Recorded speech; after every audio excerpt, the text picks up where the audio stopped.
Hello, my name is Waddles, and welcome back to the Amazing Build Series. Don't shaders look absolutely amazing? Every time I use shaders, I really sort of think that I should definitely use them more. But anyways, we actually have a little bit more work to get done today.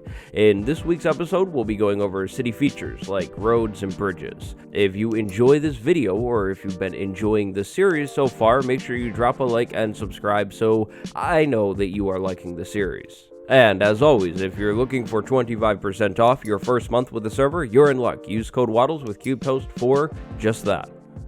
So as always, let's start off with a recap. The last episode was all about terraforming. I actually had to cut that episode down quite a bit. After recording the episode and editing it down, I had 40 minutes of footage. I ended up cutting it down into about 16 minutes. Maybe one day we'll revisit terraforming in maybe a separate video or even a whole series.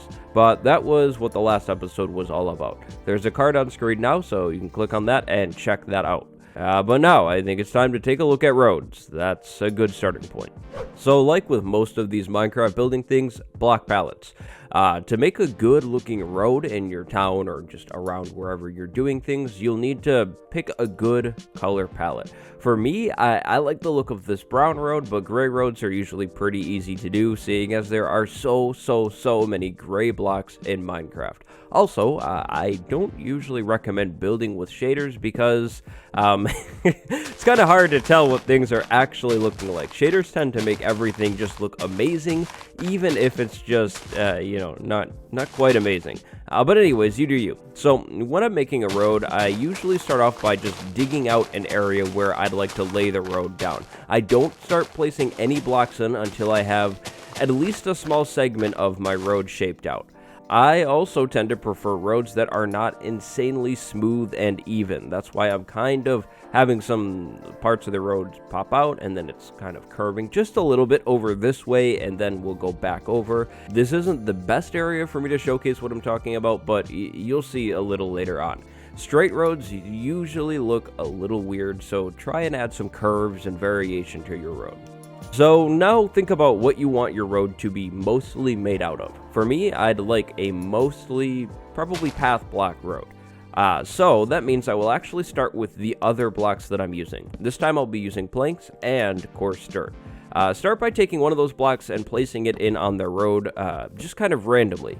If you want big clumps of things, go ahead and do that. If you'd like smaller clumps or no clumps, do that. It's really totally up to you on this. Also, keep in mind you will probably want a block to, ease your way up, so I'll use oak slabs for that job. After putting in pretty much all of the slabs that I'm happy with, come in with your next block. What I'm doing here is creating a small little ratio, a small little variation of these blocks here.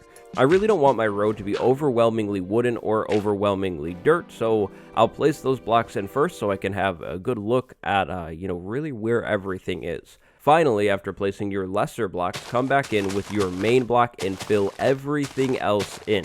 By coming in with your main block last, you'll have to dig out a whole lot less, and you get a good idea of what your road kind of will end up looking like. Don't forget about replacing the block underneath your slabs to something that actually matches the slabs, especially if you're using path blocks in front of it, because it just looks really weird to me.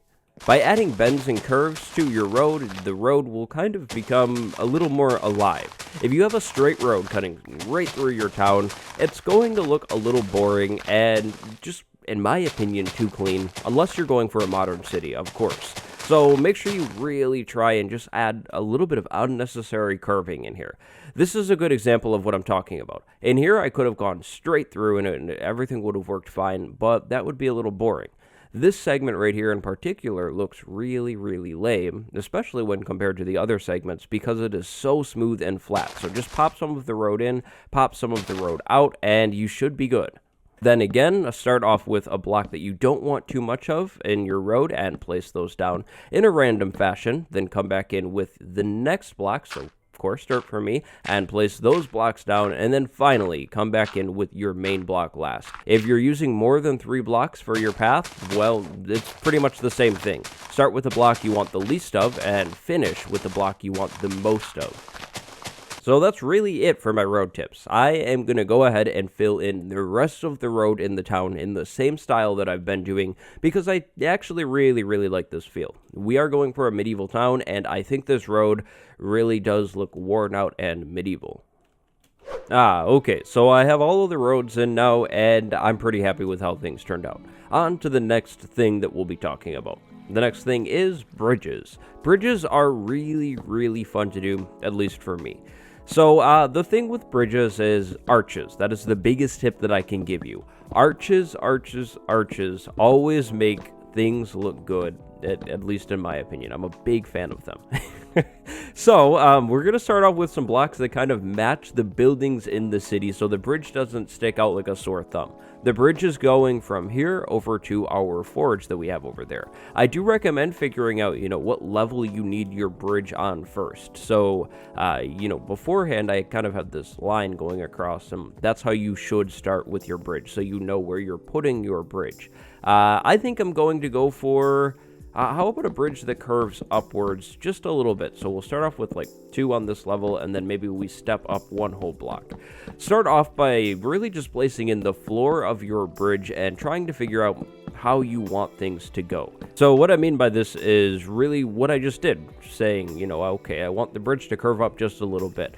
Also, if you place the blocks before actually building the bridge, you might find that, this doesn't line up how I want it to, and you can easily readjust things or add to the bridge and make it line up a little bit better. Next up, after my floor blocks, I like to come in with some beams. Usually, when I build a bridge, I start off with some beams just outside of the bridge, and then I go in an odd number of blocks. So we'll do, 3 this time around. So there we go, we'll do another beam there, and then I'll actually flip over to the other side to start mirroring things. So I would have a beam in here, but I have the forge, so I don't need to worry about that, and we'll go 3 blocks in from that beam, so right here, and then we'll go all the way up from the ground or the ocean floor or whatever you're doing, all the way up. Don't make floating beams. Floating beams usually don't look too good.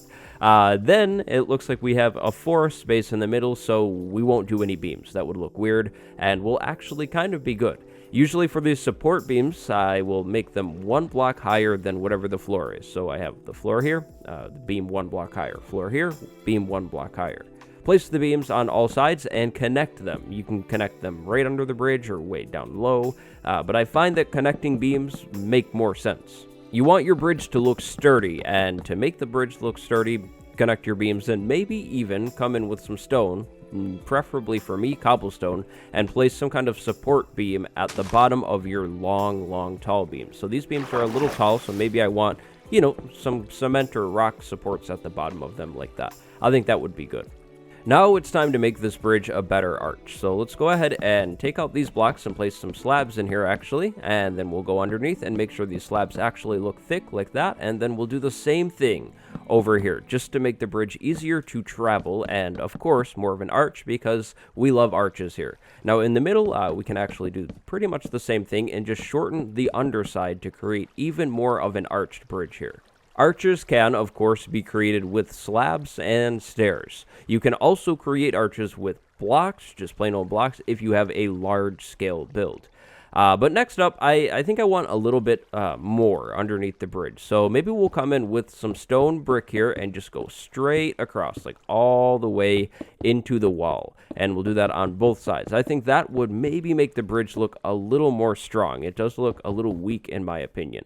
After doing something like this, again, arches. Let's work on this line here and make that into more of an arch. So maybe at the start, we lower it a little bit and knock out some blocks and create that arch there. And then in the middle, again, raising that up a little bit just to make even more of an arch. And if you're using a block like stone bricks that has a really nice selection of variants, definitely mix those variants in some way. The variants will add a little bit more detail to your bridge. So, the bridge is starting to look nice, but it still looks unfinished.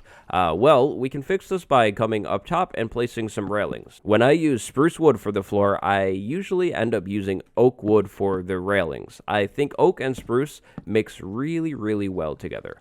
I'm also actually using some fence gates for part of the railings. Lately, I've been loving fence gates because they create, again, a little bit more of an arch. I know I've said the word like a million times, but really, yeah, I just love them. A few more final details include placing trapdoors on top of your beams to kind of close them off properly, placing some fences on the underside to connect the actual floor of your bridge to the support beam, perhaps adding some logs sticking out of your bridge just a little bit to add a little bit more structure, and on the side of those logs that are sticking out, either placing some other logs to, kind of round off this weird connection, or simply placing a closed trapdoor. Spruce trapdoors are my favorite trapdoor for this job. And then finally, the floor of your bridge. You can make this floor look a lot more interesting by mixing in some stairs in here randomly to add in sort of like parts of the bridge that are falling apart. And in terms of lighting, you can actually hide lighting in the floor and cover it with a trapdoor. If you like it, a lot of people don't like that. I don't really mind it. I think spruce trapdoors blend in well with spruce wood, so I will do that. But you could also do just like hanging lights above your bridge or something like that, really, to make sure the thing doesn't get a bunch of spawns on it. You could also just place torches on, like your railings, and that should do the job well as well. Buttons can come in here too, just to add a little bit more depth and detail to the bridge. But overall, I think that's a pretty nice bridge. I'm happy with it, so I think it's time to move on to the next thing. And that next thing is going to be a stable. We're not going to talk about the stable too much. I'm just going to really throw it in. But stables are really fun to do because they're just open builds. When I make a stable, usually I like to start with some beams at the back and then maybe some beams in the front, but I'm not going to do it this time because I don't really know where my build is going to end up. After placing your back beams in some way, I start with a slabbed roof. I really enjoy just doing a simple little slab roof on stables like I'm doing here because I think it looks really nice and fits the vibe of the roof. Usually I'll go up 3 or 4 blocks on the back and slabs and then just pretty much go straight across on the front and call it good. A nice way to add detail to your slabbing here is by not filling in slabs all the way. So on the inside here, I'm actually, not going to fill this whole roof in with slabs. I'm just doing it near the edges to cover up some weird connections that I have with my beams.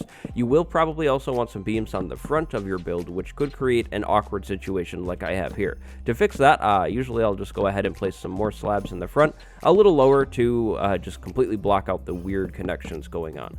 After doing all of this, I'll kind of look at my build and say, hey, maybe a beam in the back, so we'll do that there. And then again, to fix that, we'll just add in a few more slabs. And then fences. Fences are really the big way to finish off a stable. Pretty much the same thing as I was just talking about with the bridge. Don't use all of the same type of wood color, so lots of spruce in the build. I'll use oak fences instead because I think they look nice. And then, of course, you can use fences as beams as well. So maybe have a beam going all the way up and then some gates in here, so... yeah, maybe we do like 2 and 2, and then we do like a closed fence, and there we go. Maybe I'll leave some of the gates open for decoration because I won't actually be using it. And then finally, one more thing, we need to change the floor in here. And the block that makes an amazing stable floor is Podzol. Podzol kind of looks like mud and other things, and so I really tend to enjoy using Podzol in stable floors. Also, coarse dirt because it's all roughed up and everything like that, so I think that works very well as well. You can absolutely leave some grass in your floor here because, horses would be in here or just animals in general, and that means they need something to eat, so maybe the grass stays in there. But there we go. I think that looks pretty good. And, of course, to finish things off, we'll throw some more hay bales around the stable just to really give off that whole, animal nature feel. While adding in roads and details around your town, you will start to realize areas where you have open space. Like over here next to this house, I have a lot of open space. So start brainstorming and coming up with things that you can, build to fill in those spaces. So for me, I think adding in an animal pen over here would do really well, so I will do that. Animal pens are pretty much just like stables. Mix Podzol and coarse dirt on the ground to make a really roughed up look, and also you can create these wonderful little water troughs by just placing stairs facing each other and then waterlogging those stairs. I think that looks really nice, and in the 1.14 update, things like this are actually implemented into the vanilla animal pens, so you can kind of just steal those ideas from the next update. Now, maybe you end up with an animal pen that kind of looks like this, and you're like, well, it needs something else.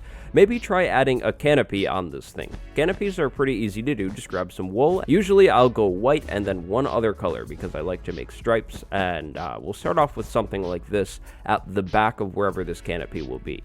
I'll usually go up 2 blocks diagonally and then a third one, but on this third one I'll go out like 3 or so blocks, maybe 2, just depending on how much space I have. This time 2 might be a little better because we are a little tight.